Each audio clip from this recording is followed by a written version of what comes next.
Good evening, everybody, and welcome. My name is Lorraine Jensen, and I'm your host here this evening at the Metaphysical Society for Conscious Living. My guest is Barry Hunt. Good evening, Barry. Good evening, Lorraine. Welcome. Thank you. So before I get to my guest, let me tell you a little bit about us.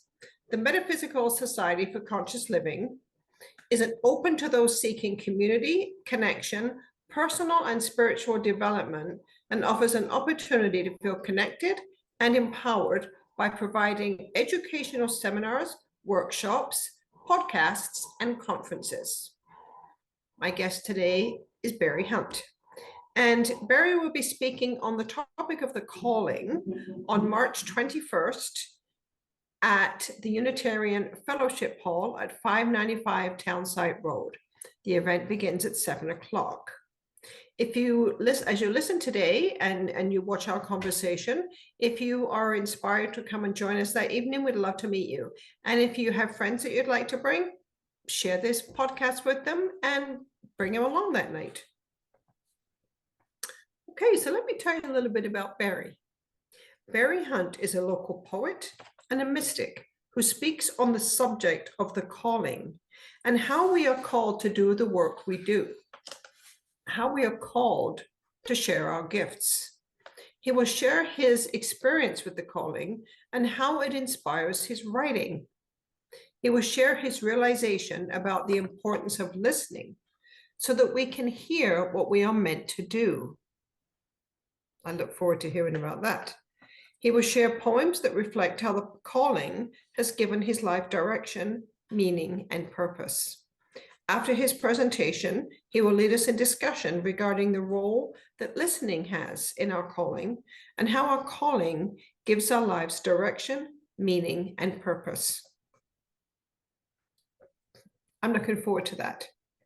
So let me begin, Barry, by asking you, what is the calling? Well, Lorraine, I think we're all called to our spiritual life. I think we are all called to purpose in life, to service, to community. Where I first experienced the calling, I guess, was when I was entering my 20s, and I started Transcendental Meditation at that time. And so it has been my pathway to connecting with spirit. And then I guess most recently, going back about 15, 18 years ago, I was traveling in India and started journaling. And that turned into the seeds of poems that I would start writing. And I'd like to share a poem with you called The Calling that I think explains very nicely what that sense of calling might be.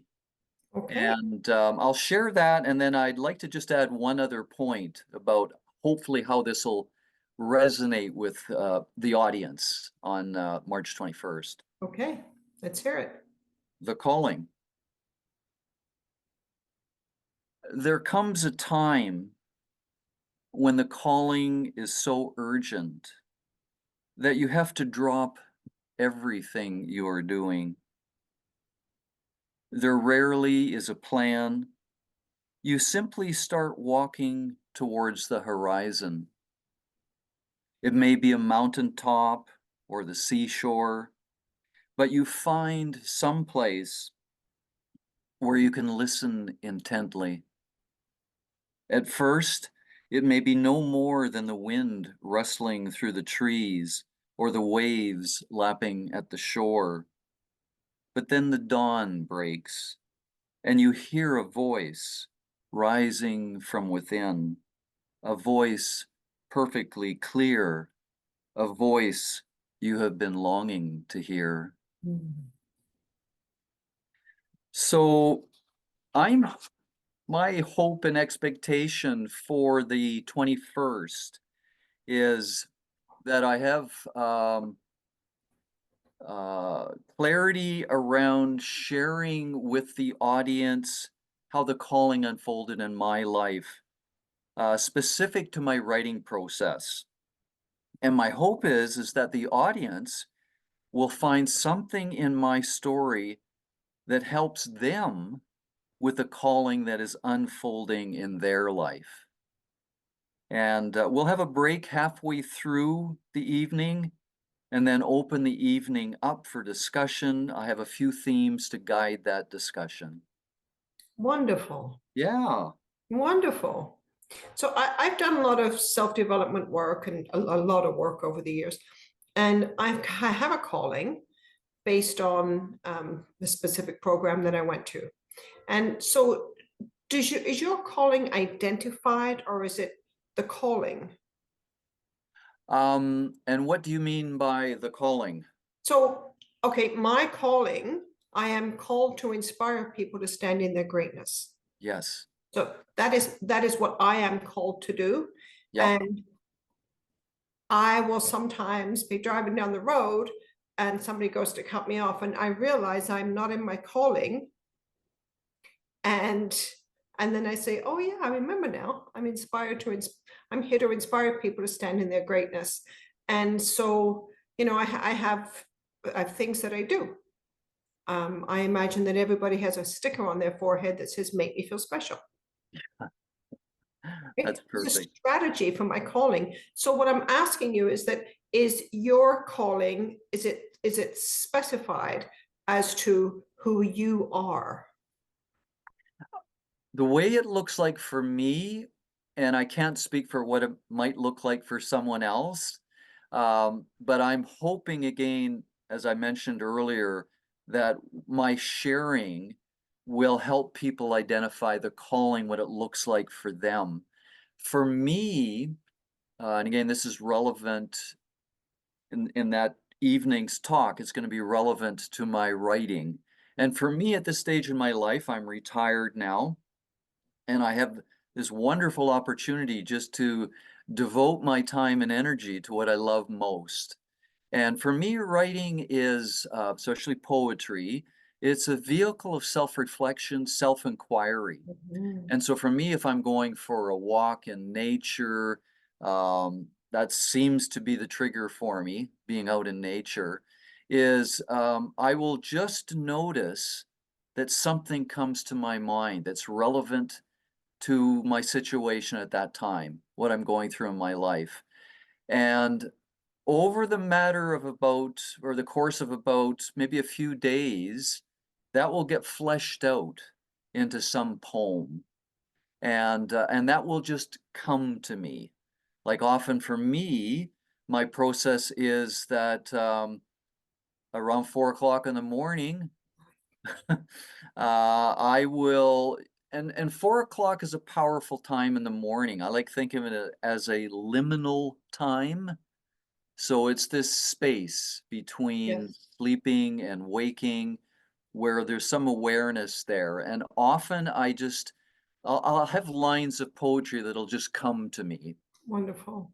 And so my sense is that this may not be exactly how it looks for others, but I think there will be some, and let's call it for lack of a better word, some messaging, some urging, where someone is called to be something in their lives, as you mentioned in your life, Lorraine, and and that will unfold organically. It might direct you to some training or teaching that you require, some credentials perhaps, and a path in your life.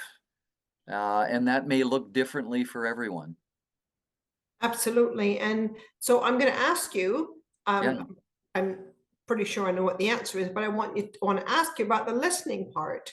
So Yes. tell me about the listening part. You've mentioned listening, the importance of listening. So what does Yes. that mean? Well, and I think you'll be able to relate to this, with the training that you've done and the work that you do.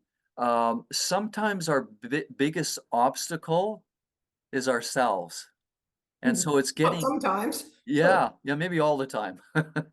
And so by listening, what I'm really referring to there is, in a sense, a form of surrender, if you will, getting ourselves out of the way to let whatever name we want to give it, spirit, let's call it spirit, to let spirit work through us.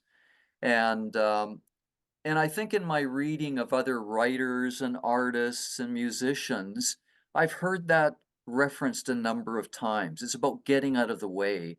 Like, I Mhm. think there's a certain skill set that we require in whatever our calling is. But outside Yeah, of that, the message is coming from a different level. And it uses the tool set that we've acquired. In my case, it's writing. And everybody, somebody might be a painter or a musician, and I think hopefully this resonates with them, that if they, on the one hand, can develop their skill set, but on the other hand, get themselves out of the way, listen intently to what is flowing through, and just allow that to flow through. I always say, um, I've been singing it in my head. um, be still and know that I am God.